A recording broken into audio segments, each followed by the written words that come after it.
Well guys, as I've said, the flip-flop is now in full swing. This time it's coming from none other than TV Dr. Shillary Jones. Yes, you know, the ITV pillock who got a warning from Ofcom alongside The Rain Show recently. This was for lying about 90% unjabbed in hospitals, but I expect you already know that. Now, not only that, but this prize-winning prat actually said this last year about Spanish beaches and swimming in the sea. And in theory, if you go swimming in the sea, you should be wearing a mask. Of course, when he ain't telling people to waterboard themselves, he's been calling for more restrictions and all of that, like he's being paid to push it. Well, until now he has been anyway.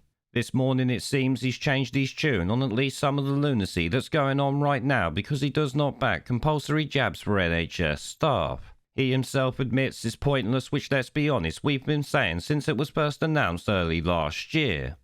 I think that doctors and nurses and other healthcare professionals have always had a duty of care to protect their patients as much as possible to keep them safe. And part of that has got to be vaccination. Now, in an ideal world, everybody looking after patients right now would be vaccinated. However, since we're abandoning all restrictions for COVID-19, since we're stopping self-isolation for people who will have COVID, there absolutely is no point making this mandatory now. Mandatory vaccination of healthcare professionals. There's 80,000 that haven't been vaccinated. Yeah, and some have medical exemption. There's about 52,000 who don't, which is about 3.5%. Huge vacancies in the NHS as well at the Absolutely. moment. So that's why I'm saying that now, since all restrictions are being abandoned, more people are likely to get the transmission of the COVID outside of hospitals than inside hospitals. So making people lose their jobs over this now makes very little sense. So you would get rid of the mandate? I would now, because you've got so many people with cancer, heart disease, strokes, who need hospital care, that losing that number of staff right now when we're abandoning other restrictions doesn't make any sense to me. Well, that is a massive change in his so-called medical views, I've got to say. Some might even call part of it common bloody sense.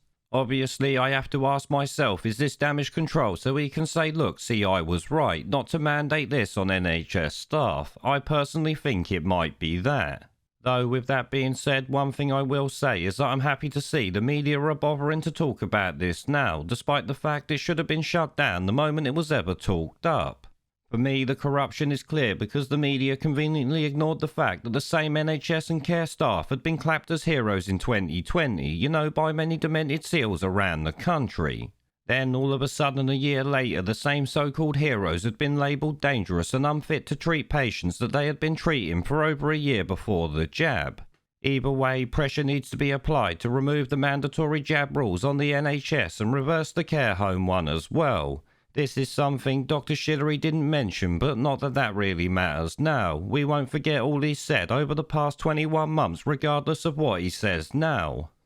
There is a pattern consistent throughout history of oppressed people turning on the oppressors, slaves against their owners, the peasantry against the feudal barons, colonies, Mr. Verhofstadt, against their empires. And that is why Britain is leaving. And it doesn't matter which language you use, we are going, and we are glad to be going. We're off.